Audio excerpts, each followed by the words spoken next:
Once upon a time, a couple of days ago, a group of donkeys had a dream of $20 million. How do we get it? Well, they already tried the Amurant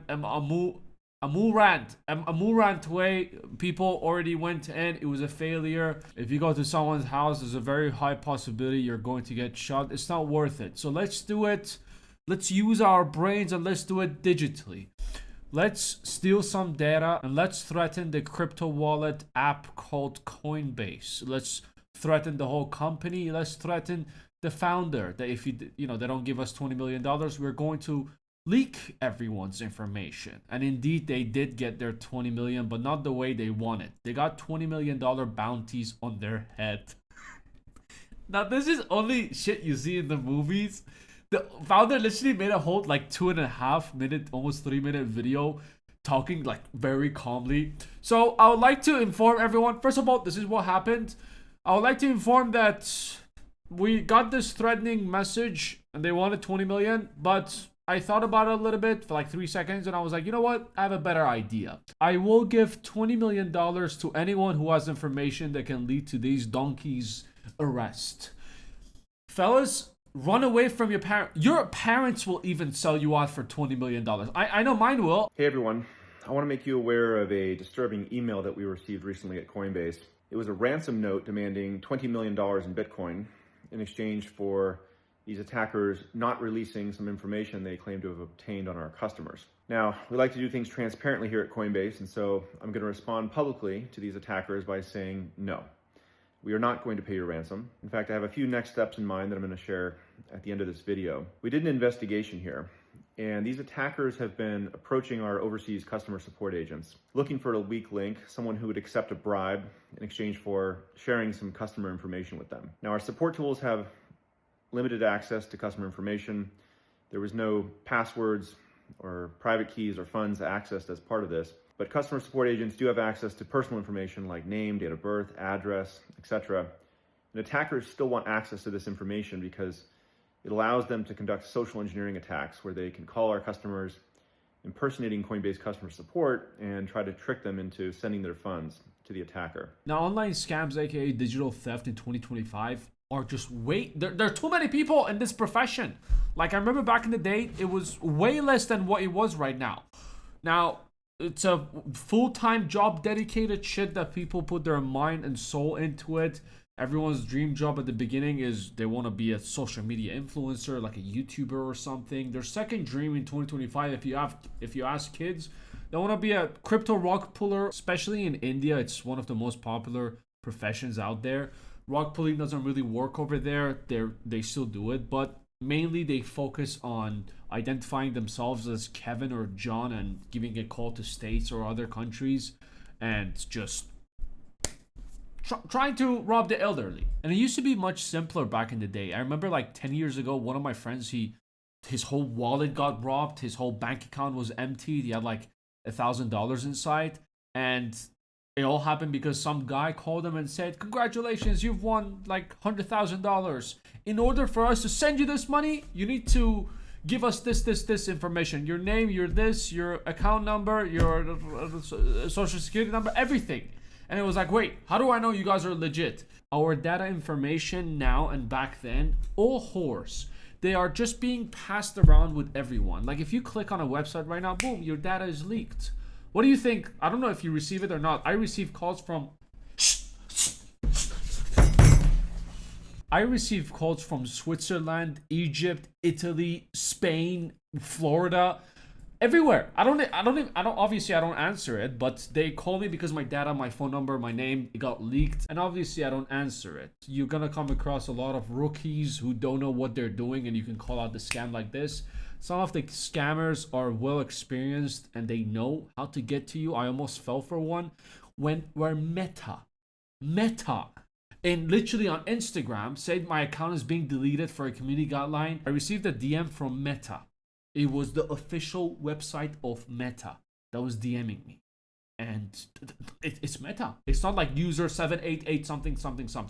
It gave me a link. It said the community guidelines, you have 72 hours to put in your username and password. If you don't, your whole account is gonna get deleted. For some context, they wanted me to appeal. That's why they asked me to log in, But the shady part was why you want to ask me to log in while I'm already logged in on Instagram and I'm replying to this DM. The reason I was 50-50 with this is because it came from the official Meta page.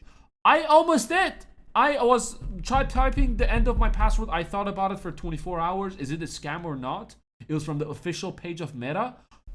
At the end, I was like, you know what? Fuck it. I'm not going to put in my information. If my account gets deleted, it gets deleted, even though it was one of my second main source of income. It turned out it was a scam. Like, they're using official pages, accounts. You even receive an official email or SMS from the government. My dad did. They do their magic. Even the email has the official website or company or government, whatever, who is, they're emailing you. But never, ever, no company will ask you for your social security number, your CCV, the back of your card. Never, ever give it out. One of my favorite scams back then and today, it's still very popular, or when people fall for, to be honest, it's more like a blackmail. When you match with someone and they say, oh my god, you're so sexy, ooh! You get on a Skype call with them, they said, I want you so bad, and they're like, oh my god, pop your ding dong out and show it to me, you're so hot, you're a sexy man. And you pop it out and they screen record the whole thing with you sitting with your chin and you're giving yourself a sloppy tornado and talking dirty to the next person. You like that? And they screen record it and they blackmail you to send them money. This happened to one of my friends. It's one of the funniest shits ever. If you fall for it, you deserve it. Gentlemen, keep your ding-dongs inside. Even when it comes to your partner, do not send. No digital ding-dongs, please. Just a word of advice. Think with your head, not your head. And I guess this is how they get the official emails, informations. They find bad apples inside the company. They bribe them. They take the information. And they steal money from customers to customers. But over here, they got greedy. And they said, hey, we're already doing this. If you pay us a ransom of $20 million, we'll back up. We'll back up. It is all yours again. But one thing they forgot was do not fuck with the bald man. This is Jason Statham in the Beekeeper movie. Now, unfortunately, they were able to find a few bad apples. Our systems are designed to mitigate the impact of something like this, so less than 1% of our monthly transacting users had their records accessed, but this is still unacceptable, and I want to tell you what we're doing about it. First, any customers that were socially engineered as a result of this incident, we're going to reimburse them. Any customers who have been impacted by this or have been notified at this point. Number two, we're hardening our systems around customer support to make something like this much more difficult in the future. And third, we're actually relocating some of our customer support operations as a result of this. But the last step is maybe the most important, which is that instead of paying this $20 million ransom, we're turning it around. And we're putting out a $20 million award for any information leading to the arrest and conviction of these attackers. For these would-be extortionists or anyone seeking to harm Coinbase customers, know that we will prosecute you and bring you to justice. And now you have my answer. Now, I'm sorry I'm laying back over here. Once she sits on my lap, it's illegal to make her move, so we're gonna have to continue like this. Now, people, when I tell you people would have done this for $2,000, they would have done it. But I did a little bit of research and it turned out $20 million is $2,000 to this guy. His name is Brian Armstrong. He's the CEO of Coinbase and his net worth is around $11 billion. I think this has to be the biggest bounty on the internet in real life ever. I don't think I've ever seen any bounty as big as this one. I think they should be honored and scared shitless at the same time because this is easy money for the hackers. When I tell you I would snitch on my brother for $20 million, I will snitch on him. He will go to jail for 10 years, but when he comes out, he will receive $10 million. Fair game. Fair game. I think that's the best thing they could do. I don't want to give them any ideas, but if I was the Thieves, I would have done this, honestly. $20 million was so unnecessary, though. If I had $11 billion, no, I wouldn't have put a $20 million bounty on them. But it's also a good marketing if you think about it as well. This guy just gained a lot of people's respect.